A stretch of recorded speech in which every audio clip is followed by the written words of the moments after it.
We're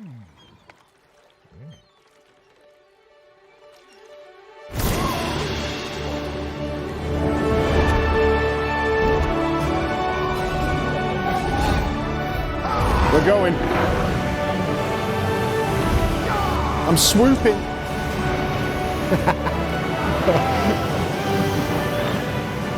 Ah!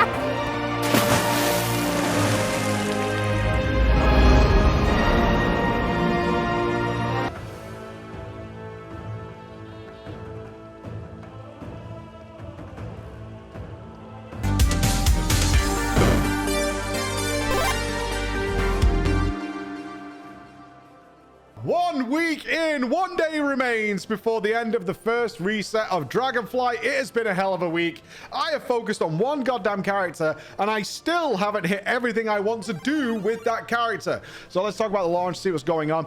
For the launch itself, though, I'm part of the disruptive to my inevitable degeneracy that comes with a WoW expansion. I was over at Dragon Castle. Blizzard took us down there. We got to meet Brienne of Tarth, Gwendolyn Christie, and Neve Walsh, you might know from The Sandman on Netflix. They got those down, who did a reading for us of a wonderful script that Mr. Noble had written for us about the story of Dragonflight. There's going to be a big IGN video on the whole thing. Played some games with some wonderful people. That was really cool, but very disruptive to leveling. Very, very disruptive to leveling. I had to play from a barn just outside of a castle on actual launch night, but it was fun nonetheless, and thank you to everybody who joined in for that. But then we got back, and then we got to enable what was going on. So one of the first things that surprised me coming from the alpha and the beta is just how quickly they're letting us level in Dragonflight. I've just seen a thread on Reddit. I'm going to link it down below. There's going to be a bunch of links below this video with some tips and stuff for all you guys. That people have found that you can level in like under 2 hours. Solo. That's great. That's really cool. This is like the fastest leveling I think they've given us since Cataclysm. Pretty wacky how quickly they're letting you do it, and alt friendliness is really on display. I know several of my friends who've already done 6 or 7 characters in the first week, and of course we have one more week of relaxation. I did note that some new players, and actually interestingly enough, when I was browsing through forums and things, I saw a lot of people who have come from like WoW Classic. They didn't play any modern retail WoW. They came back to World of Warcraft via the Classic route, and are checking out Dragonflight and they're like, I don't know what's going on. I don't know what's happening. This is not how the game works. It does in modern era WoW. You get a couple of weeks to do whatever the hell you want. You want to go and farm 3,300 dirt piles, as somebody did on Reddit as well? Go ahead and do that. You can do that as well. You want to get all your characters leveled up so they're all capped so they can jump into the new content whenever they want to do that? You can do that too. If you want to just work on professions and complete work orders and things, you can go and do that. These first 2 weeks, of course we have one more week of this, is the fun relaxation period. But some people are like, I feel like I've already got all the gear and I'm like saved to everything. So is this all it is? No, the season hasn't started yet. It will actually start in another week or so, and that's what will happening, and I will be there. You may have seen the announcement on Twitter. I will be flying to Switzerland on Monday to join Echo for the race to world first, along with an absolutely stellar cast of casters, including Mr. Jeeth. For our FF14 fans out there and previous Echo fans will know Mr. Jeeth Bell. Jeeth will be there as well. Cannot wait. Hoping to get some sit-down time with him, talk about FF and his journey through that as well. Should be absolutely crisp, but that's what's going to be happening. I will be there until Christmas, pretty much. We'll still be streaming and things, and Chris has obviously got a ton of Blizzard interviews and things for you guys to go through. So plenty of content coming out on YouTube as well. Big thumbs up. Some tips, though, for leveling. Get flying straight away. I have done Lore Master now. It's one of the things I always like to tick off in the first week is getting Lore Master done. It's just so helpful long term. There have been several instances where Blizzard has released content in 2 or 3 patches later where they're like, oh, you kind of need to have done this quest line. Plus you pick up a whole bunch of reputation along the way. If you're not interested in farming dailies or whatever, or farming keys for your renown, questing is a good leg start on that. I have like 10. I think my lowest one is the Tuskar, and I haven't really done any farming. I've done the events for sure, but I've not done any farming, and that's where I'm at right now. I'm pretty happy with my progress on that, and that's mainly from questing to get that done. So flying, yeah, the way I leveled is I like to do 100% of every zone before I move on to the next one, which meant I had kind of normal, slightly advanced dragon flying until the final zone, and then realized I should have absolutely gone and done the dragon glyphs as quickly as humanly possible, because it's not only like way faster, but it's incredibly fun when you have just pure, raw, unadulterated speed all the time while leveling up. Yeah, it's well worth it. I was kind of curious as to how the guides had gone around. I saw a lot of people when they started Dragonflight were like, I'm just going to go and get every glyph. And I was like, oh, that sounds kind of spoilery. You're just going to fly around every zone, pick up all the glyphs, and then you're going to start. I now totally see that. Thankfully, it's account wide though, so I don't need to do it again, but well worth it. I used handy notes if you're still not doing your dragon glyphs. Handy notes on CurseForge, which will just put all the dragon glyphs on your map, so you can't possibly miss any. It'll show you where they all are, and then once you've collected them, they nicely disappear, which is great. So I did that, and then immediately my leveling experience was really strange because I 100%ed every zone, which means I capped my character as I started the third zone. As I went to the Azure Span, I was level 70 already, and I had not done anything in Azure Span and nothing in Thaldraszus yet. And they do want you to finish the campaign before they give you a lot of the endgame stuff, which is very normal for all MMOs at this point, especially on the first characters. You must do the campaign to know what the hell is going on with the game. So I had 2 more zones to do before I could actually unlock things like World Quest. I was on Allcraft on Friday with Rich and Asmon Gold, where I talked about this. Is like, I had not only done all the Mythic Zeros and done my first sweep of gear, where I got crazy unlucky. My item level is really low, but it doesn't really matter. Mythic Plus is going to come along and smash that out of the park. So it wasn't a big bummer, but a little bit of a pride hit for sure. I did all that. I then went and did Glory of the Dragonflight Hero, which is the achievement for doing all the Mythic achievements. You can do it in Mythic Zero. It doesn't matter if you're saved or you're just not going to get loot if you're saved, but you can go and do these now.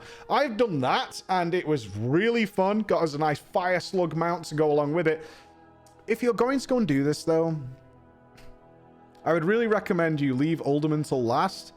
And if you're like 50-50 on doing this, or you kind of want to do it, maybe wait until something changes with the final boss of Uldaman. Of all the achievements we did, there was one that took us maybe an hour, and it was because it was bugged. We just had to keep doing it over and over again until eventually the game decided we'd done it, and that was in Brackenhide.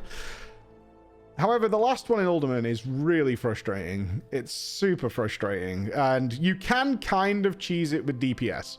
You can kind of get around it just by doing more and more damage. We were in our 340s when we did it, which is pretty low. You ideally need to kill the boss in about 50 seconds. We did it 1 tank, 4 DPS. We did eventually get it, but it took us about 2 hours, and that wasn't because of lack of damage. It was purely down to how the Mythic achievement works. I just couldn't do myself. I had 2 orbs on me. 2 on the tank, 2 on tank, 3 on tank. Yes! Oh my god, Oh my god, if you saw my point. Yeah, I saw your point. I saw your point. I had so many orbs. Yeah, I was like, we had to kill him before. I literally had like 15 orbs on me. Oh my fucking god, that was tight. What was the damage taken that fight? Like, I was just constant. I hope it gets a little rework or is a little bit more consistent, but yeah, it's still worth doing though. The Fire Slug is very cool, but I did that before I'd been to Valdrakken. I literally had done all those things before I had even gotten to the main city. I had got to the main city in the beta, but I had not reached Valdrakken on my live retail main character until I'd already got the Glory of the Dungeon Hero achievement on my character. So it was kind of an interesting situation to be in there to have all that stuff done. But eventually we did get Lore Master, we did get capped. We did complete everything in the zones. I then went to do the advanced flying challenges. Very difficult in certain races because of the server lag, which is a little frustrating. But fucking branches, man. Oh my god. Like, some of the... as always with these kind of things, there's like 6 races per zone. 5 are like one-shots. 5, you just go in, you do it, you go and get an idea of what the route looks like, and you sometimes just get gold, and you didn't even have to try very hard. And then there's that one race, though. That one race that's just the worst. Just the absolute worst. And that happened to me a couple of times, and it's just so painful. It's so painful, and there's just an annoying branch, and that branch doesn't need to be there. And if you could burn the world, and sometimes you kind of agree with Sylvanas, like Darnassus needed to die because it was made of branches, and all those branches need to go away. They do. But I went and did that, got the advanced gold, and I loved every minute of it. I'm adoring dragon flying. I put it on Twitter the other day. It's like, we can't have a WoW expansion anymore that doesn't start with flying. It's so much better. It's just so much more fun. I didn't even miss flying. I got to the new zone. You're ground mounted for a little bit, and then you get flying, and it just makes your life so much better. And there's the zones embrace flying, like Wrath of the Lich King did, like the Burning Crusade did. It just makes so much more fun. So much more fun. I do agree with some people, though. They should enable also normal flying. I have seen some people really struggling with dragon flying. It's a shame, but there are definitely people who are struggling with it. A couple of tips here is your number 2 ability, which I think some people use to get like slight elevation. If you aim straight up, and I mean literally just pull your camera and just look straight up and press that button like 2-3 times, you'll not only be going fast enough to regenerate vigor, but you'll also be extraordinarily high, and you can't really fall down from there. If you're really struggling with dragon flying, the trick really is just aim straight up and spam your number 2 ability. That's it. Just don't use your number 3. Just spam your number 2, and you'll quickly be like way above everything in the Dragon Isles, and then able to go wherever you want. And you're so high up that you'll be gaining all your vigor back like constantly. It's very, very, very hard to screw up if you've got 2 or 3 charges of that. And the fact of the matter is, once you're traveling between places, as long as you're not doing small hops, which you can just do anyway, if you're traveling between places, you'll regenerate nearly all of it by the time you come back down, and you just have this constantly sort of full vigor bar. Very, very hard to run out if you do that. So if you are struggling with dragon flying, originally I was doing like really coordinated, like shallow depth swoops to get height, especially trying to go up high places. That is just wrong. There's just no necessary reason to do that. You just aim straight up and you'll just go straight into the sky at warp speed while you're also regenerating more vigor to go even higher. And once you've got all your dragon glyphs, you can just infinitely, you can fly up to the moon, and you just have plenty of space left, and then you'll get even better with it. So if you are struggling with it, that's fine. I still agree, though. Some people just want ordinary flying. They just prefer it. Okay. I've seen people fighting back like, no, you can't. Why? What happens to you if somebody prefers to go slower and steadier? Nothing happens to you. And plus, we can't forget that there is a wealth of mounts people have collected over the years that they would absolutely love to do that. Now, Blizzard have said that is going to come in a later patch. They are going to bring in old flying so you can use it, but they do want people to get used to dragon flying and try it out and do all those kind of things. But so for those of you who aren't enjoying dragon flying or struggling with it, hopefully that little tip of just flying straight up will aid you in some way. But yeah, Blizzard have said they are going to allow normal flying later down the line, so you can get all your fancy mounts out. What you can do, I don't think you can retroactively strap on dragon riding to old mounts, which is what people have suggested. Never say never. It doesn't seem to fit to me, though. Like, dragon flying is very specifically tailored to these few mounts that we have. But we'll see. We'll see. Maybe it will go that way. Personally, I'm really enjoying it. I'm still using flight points and stuff. There seems to be this idea of, oh, well, I've never used a flight point again. Depends what I'm doing. If I'm like fully engaged in the game, I'll dragonfly. It's way faster. But if I'm going to go to the bathroom or something, I'll use a flight point. Or I'll use a Hearthstone and just not fly at all. I'll use a waygate. Waygates are really good. They like skip the entire zone. Dragon flying is fast. It's not faster than instant, though. So, you know, all these options are there to make things easier and to make things work. So, after that, advanced flying done. Glory to the Dragonflight hero done. Then I decided to look a little bit at gear. I wanted to do gear and profession. So I did the Mythic Zero sweep. But the sheer amount of gear, and there's some links down below for you guys that is available from rares and stuff. I'm sure many of you have found out from your friends now about this, but if you don't, there's some resources I've linked down below. One is a sheet done by Gingy from Echo, which has a list of all the rares that are like the super rares. These are the ones that drop the very high level gear, and you can do them once per day. So you can kill them as many times as you want, but you only get loot once per day. So there's a link I'm going to put down there. It's just an imager link, which is the name of the mob and what it drops, because you don't need them all. Obviously, certain things don't drop plate gear, for example. And a weak aura, which was linked to me in my chat, which also shows you which zone you're in and which rares you have not killed yet for that day. So you can remember, oh, crap, I've not done this one today. So I should probably go and do that if you want to get this early gear leading into Mythic Plus. Some people are already very high gear. Some people pushing up towards 380. It's not going to matter when Mythic Plus is coming, like, but it will help you get those first Mythic Pluses done. Unquestionably, having more gear is helpful, but it is gear that you're going to replace. So I wouldn't stress on it, right? That's what I'm trying to say. I wouldn't stress on it. It's like, oh, I've got to do every rare every day. No, there's nothing like that in Dragonflight. If you want to get a slight leg up on something you're very quickly going to replace, then fair enough. Or if you don't do any Mythic Plus, it's a nice gear progression system for you the early game, right? It depends what you want to do when all that stuff comes out. Another side of this is the Trials of Elements and Water. I only really found out about this today, although I'd actually done it while leveling and didn't really know what it was. And some of you might be in the same situation. So the Trial of Water is in the Unaran Plains, and it's just a chest. It's a once-a-day chest. You do a little event.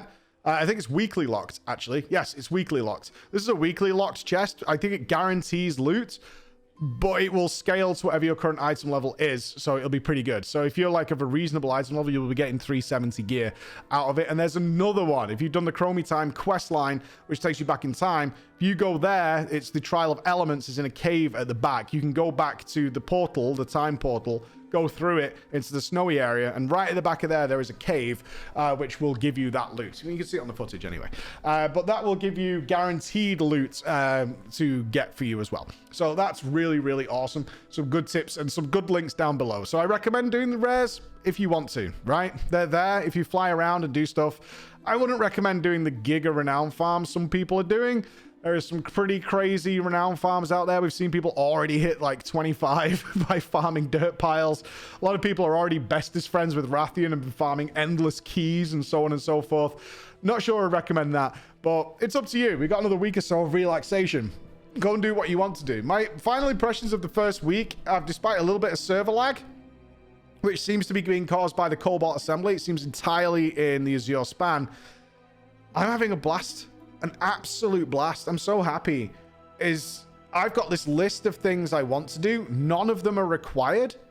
And that's my style of gaming, because I've just been like, oh, today I'm going to do this. I spent a good 2 hours today on a thing I didn't know existed, where we had a raid of people with harpoons throwing conchs into the water, which spawned threshers, and we had all these people harpooning them and dragging them into the onto the shore, because ultimately there was 3 rares that it spawned. I had no idea. I was just doing Gascari stuff and was like, oh, I've got a harpoon. What can I do with this? Oh, I can go down here and use this thing that I found, and that's what this does. And then more people were like, oh, I think a rare comes from here. And very quickly we had a full raid of people dragging all these things in until we got all the rares to spawn, and people got some very nice items out of it. I hope they scale this loot up, because it'll be really sad if in a couple of weeks, when the real endgame progression systems launch, is that all this cool world stuff just dies away.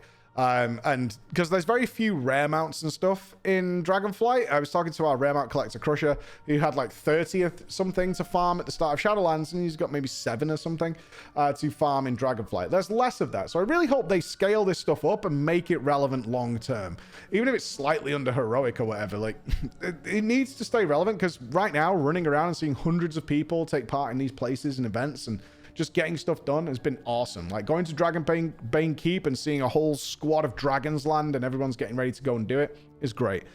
So where that leads in the future, I don't know. I just hope they continue to make it a profitable experience for the players to get along with. On a side note to that, I just mentioned the fishing stuff we did. There is an achievement called River Rapids something in the Azure span.